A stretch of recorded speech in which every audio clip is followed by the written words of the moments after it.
दोस्तों, भारत की राजधानी दिल्ली एक ऐसा शहर जो बाहर से बहुत ही खूबसूरत और शांत दिखाई देता है, लेकिन अंदर से उतना ही खतरनाक है। कहते हैं कि दिल्ली एक ऐसा शहर है जो कभी नहीं सोता है। दोस्तों, उसी दिल्ली शहर में शिवानी ठाकुर नाम की एसपी मैडम अपने पद पर नियुक्त थी। बाहर से सुंदर, सुशील और सौम्य दिखने वाली शिवानी ठाकुर अंदर से बहुत ही पत्थर दिल की थी, बहुत ही खतरनाक थी। एक एक अपराधी शिवानी ठाकुर के नाम से कांपता था, क्योंकि शिवानी ठाकुर का स्वभाव ही ऐसा था। कहते थे कि अगर कोई अपराधी नहीं भी होता, फिर भी वो शिवानी ठाकुर का नाम सुन लेता तो उनके डर के कारण ही वो इंसान अपना अपराध मान लेता था। दोस्तों, शिवानी ठाकुर एक बहुत छोटे से गांव से निकल कर आई थी, आंखों में बड़े सपने लेकर, और उसने अपना सपना पूरा भी किया।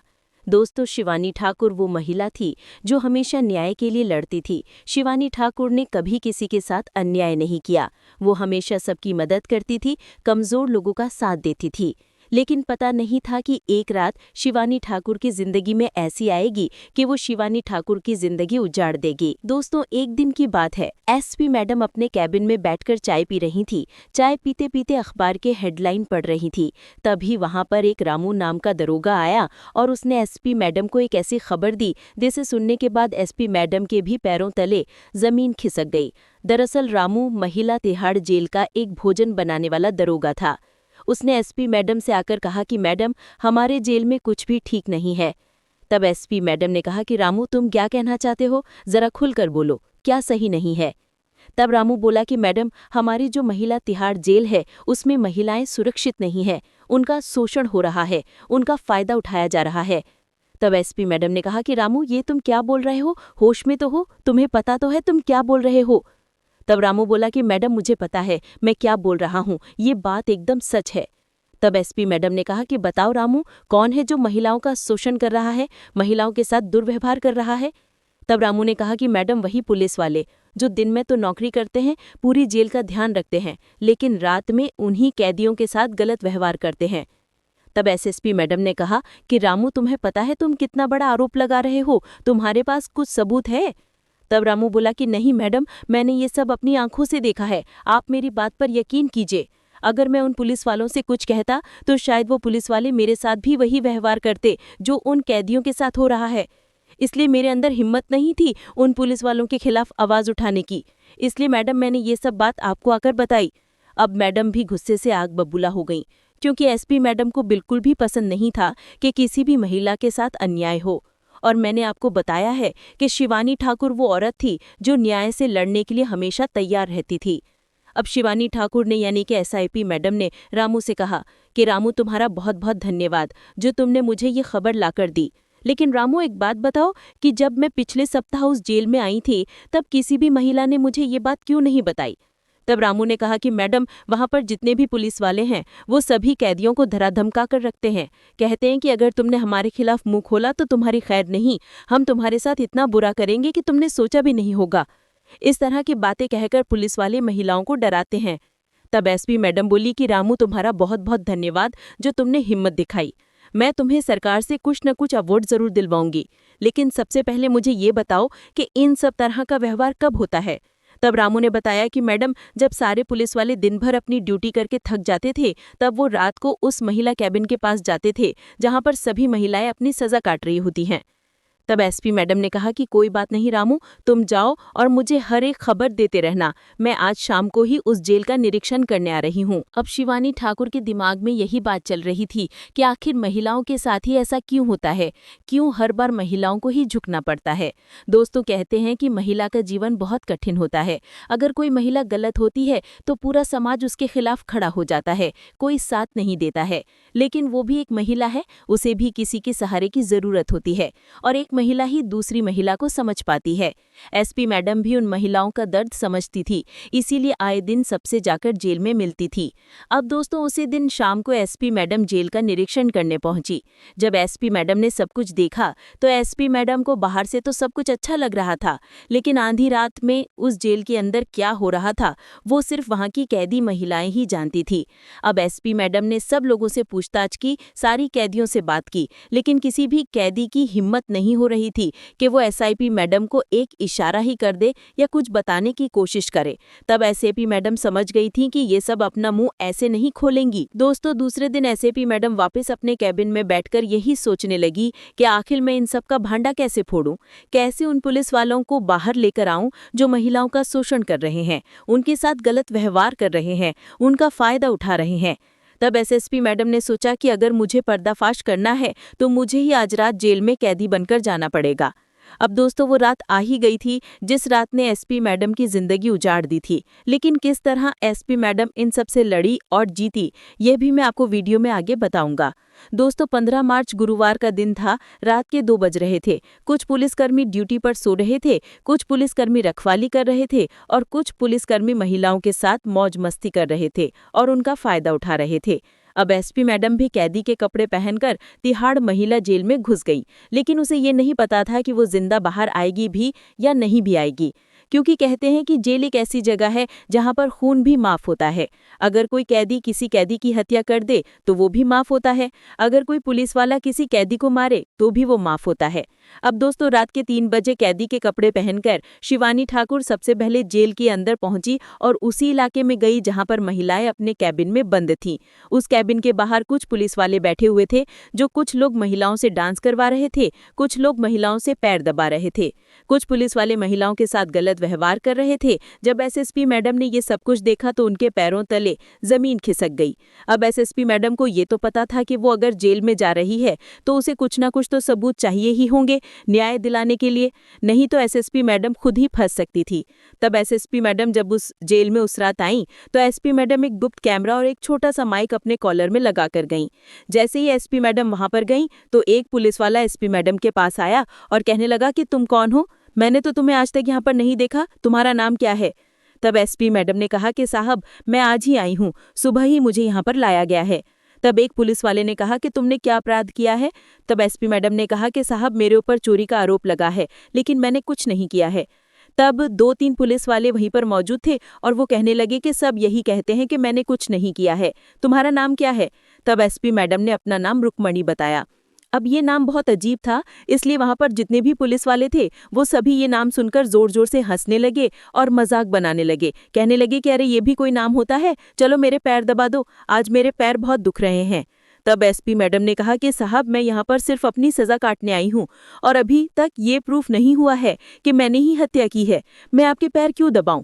तब 2 दरोगा बोले कि अरे जरा सवाल जवाब मत करो, चुपचाप जैसा सर कह रहे हैं वैसा करो, वरना अभी तुम्हें ऐसे कैबिन में लेकर जाऊंगा कि तुम उस कैबिन से बाहर आने लायक नहीं रहोगी। तब एसपी मैडम कहने लगी कि चाहे कुछ भी हो जाओ, मैं यहाँ पर पुलिस वालों के पैर दबाने नहीं आई हूँ, मैं यहाँ पर अपनी सजा काटने आई हूँ। मुझे झूठे आरोप में फंसाया है, मुझे माफ कर दो, मैं आपके पैर नहीं दबाऊंगी। तब एक महिला आई और उसने कहा कि बेटा, ये जो बोल रहे हैं वैसा करो, अगर नहीं किया तो ये तुम्हें बहुत जलील करेंगे, तुम्हें बहुत मारेंगे। तब एसपी मैडम कहने लगी कि नहीं, तुम इनसे क्यों डरती हो? तब वो महिला बोली कि बेटा, हमें डर कर रहना पड़ेगा, क्योंकि यहाँ पर इनका ही राज चलता है, ये जो कहेंगे हमें वही करना पड़ेगा। तब मैडम कहने लगी कि तुमने आज तक इनके खिलाफ आवाज क्यों नहीं उठाई? इतने में एक दरोगा आया और उसने एसपी मैडम का हाथ पकड़ लिया और कहने लगा कि चलो, बहुत ज्यादा सवाल जवाब करने आ रहे हैं ना तुम्हें, चलो तुम्हें ऐसे हालात में लेकर जाता हूँ कि तुम वहां से बाहर नहीं आ पाओगी। अब एसपी मैडम को समझ में आ गया था कि अगर मुझे ये सब भंडा फोड़ना है तो इस दरोगा के साथ जाना ही पड़ेगा। अब 2 दरोगा एसपी मैडम को एक कैबिन में लेकर गए। उस कैबिन के आसपास कोई नहीं था, सिर्फ शिवानी ठाकुर और वो 2 दरोगा ही थे। वो दरोगा कहने लगे कि बताओ, तुम्हारा नाम क्या है और क्यों यहाँ पर आकर इतना सवाल जवाब कर रही हो, ज्यादा गर्मी चढ़ी है? तब एक दरोगा दूसरे दरोगा से कहने लगा कि आजकल की लड़कियां अपने आप को जाना क्या ही समझती हैं, ये जानती नहीं है कि अगर हम पुलिस वाले एक अच्छे दोस्त बन सकते हैं तो उससे बुरे दुश्मन भी बन सकते हैं। तब एसपी मैडम कहने लगी कि साहब, आप दोनों मुझे यहाँ पर क्यों लेकर आए हो, मैंने क्या गलत कहा? तब वो दोनों दरोगा कहने लगे कि चुपचाप यहीं बैठी रहो, अभी आधे घंटे में हमारे साहब आएंगे, वही तुम्हारी सारी हेकड़ी निकालेंगे। इतने में एसपी मैडम का दिमाग चला और एसपी मैडम ने उन दोनों दरोगाओं को अपनी सच्चाई बता दी। लेकिन क्यों बताई, इसके पीछे भी मैं आपको एक कारण बताता हूँ।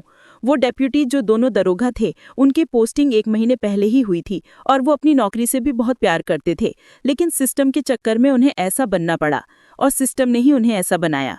जब उस जेल के कैबिन में 2 दरोगा और एसपी मैडम के अलावा कोई नहीं था, तब एसपी मैडम ने कहा कि तुम दोनों का नाम क्या है? तब एक दरोगा ने अपना नाम कुणाल बताया और दूसरे दरोगा ने अभिषेक बताया। तब एसपी मैडम कहने लगी कि तुम मुझे जानते हो मैं कौन हूँ? तो वो दोनों दरोगा कहने लगे कि हम नहीं जानते तुम कौन हो, लेकिन तुम बहुत ज्यादा अंदर चटर पटर कर रही थी। अभी हमारे साहब आएंगे और तुम्हारी सारी हेकड़ी निकालेंगे। तब एसपी मैडम बोली कि मैं दिल्ली के एक थाने की एसपी हूँ और ये चीज मैं तुम्हें इसलिए बता रही हूँ क्योंकि अब तुम्हें मेरा साथ देना पड़ेगा। तब वो दोनों दरोगा एसपी मीना की बात में नहीं आते हैं और मजाक उड़ाने लगते हैं। कहते हैं कि अरे वाह, तुम एसपी हो तो हम भी प्रधानमंत्री हैं, ये नरेंद्र मोदी और मैं राहुल गांधी, ऐसे कहकर एसपी मीना का मजाक उड़ाने लगे। तब एसपी मीना ने गुस्से में कहा कि तुम भूल रहे हो कि किसके साथ बदतमीजी कर रहे हो। तुम हमेशा हमेशा के लिए अपनी नौकरी से हाथ धो बैठोगे। मेरा साथ दे दो, नहीं तो तुम्हारी जिंदगी जेल में कटेगी। तब वो दोनों पुलिस वाले डर गए थे क्योंकि एसपी मैडम पूरे आत्मविश्वास के साथ बोल रही थी। तब एसपी मैडम ने अपनी जेब में से एक कार्ड निकाला और वो कार्ड जब उन दोनों दरोगा को दिखाया तो वो दोनों दरोगा खड़े खड़े थरथराने लगे, कांपने लगे और एसपी मैडम के पैर में गिरकर बोलने लगे कि मैडम हमें माफ कर दो, हमने आपको नहीं पहचाना, मैडम हमसे बहुत बड़ी गलती हो गई। तब एसपी मैडम ने कहा कि मैंने तुम्हें एक ही शर्त पर माफ। मुझे बताओ, हर रोज हर रात इस जेल में महिला कैदियों के साथ क्या होता आ रहा है? तब वो सारी ही बात उन दोनों दरोगा ने बताई जो एएसपी मैडम को रामू ने बताई थे। तब एएसपी मैडम को यकीन हो गया था कि हाँ ये सच है, रामू ने उस दिन जो बताया वो सच है। तब एएसपी मैडम ने उन दोनों दरोगाओं को अपना गुप्त कैमरा और माइक दिया और कहा कि मेरे पास तो एक माइक और गुप्त कैमरा है ही, लेकिन ये लो तुम भी इस गुप्त कैमरे और माइक को ले जाकर वहाँ पर जो कुछ भी हो रहा है उसे कैमरे में कैद करो और मुझे लाकर दो। अब वो दोनों दरोगा बहुत डर रहे थे, घबरा भी रहे थे। तब एएसपी मैडम ने कहा कि घबराओ मत, मैं तुम्हारे साथ हूँ, तुम दोनों को मैं अच्छे से जानती हूँ, पिछले महीने ही तुम्हारी यहाँ पर पोस्टिंग हुई है। तब वो दोनों दरोगा कहने लगे कि मैडम आपने हमें कैसे पहचाना? तब एएसपी मैडम ने उन दोनों बच्चे दरोगा का नाम तो देख ही लिया था, उनके माता पिता के बारे में भी थोड़ा बहुत बता दिया।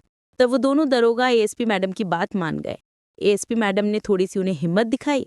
अब वो दोनों दरोगा कैमरा और माइक लेकर वहां पर चले गए जहां पर सारे पुलिस वाले बैठे हुए थे और महिला कैदियों का शोषण कर रहे थे। सब कुछ कैमरे में रिकॉर्ड करके दोनों पुलिस वालों ने एएसपी मैडम को सब कुछ रिकॉर्ड करके लाकर दे दिया और एएसपी मैडम तुरंत उसी वक्त जेल से बाहर चली गई। जब वो दोनों दरोगा वापस से उन पुलिस वालों के महफिल में गए तो उनमें से उनके दो अधिकारियों ने पूछा कि अरे तुम यहाँ पर क्यों आ गए? वो महिला कहाँ गई जो बहुत ज्यादा सवाल जवाब कर रही थी? जरा मैं भी उससे अकेले में जाकर कुछ सवाल जवाब कर लूं। लेकिन उन दोनों दरोगाओं की मुंह खोलने की हिम्मत नहीं हो रही थी। एएसपी मैडम ने उन दोनों अभिषेक और कुणाल को कहा था कि अगर तुमने उन पुलिस वालों को बताया कि मैं एएसपी थी और यहाँ पर कैदी बनकर आई थी तो मैं तुम्हारा भी वही हाल करूंगी जो उनका होने वाला है। तब वो दोनों दरोगा ने एएसपी मैडम को वादा किया कि मैडम हम वादा करते हैं कि हम नहीं बताएंगे कुछ भी, हम चुपचाप जाकर बैठ जाएंगे। तब वो दोनों दरोगा अपने पुलिस अधिकारियों से कहने लगे कि अरे साहब, उस महिला को तो हमने ही सबक सिखा दिया, छोड़ो आप। तब वहां पर जो हुआ उसे देखकर आप भी और सुनकर आप भी हैरान रह जाएंगे। एएसपी मैडम उस रात उस जेल से तो निकल गई। एएसपी मैडम दूसरे दिन सुबह वो सारे सबूत लेकर पुलिस हेडक्वार्टर में पहुंची और अपने अधिकारियों को वो सब वीडियो बताई।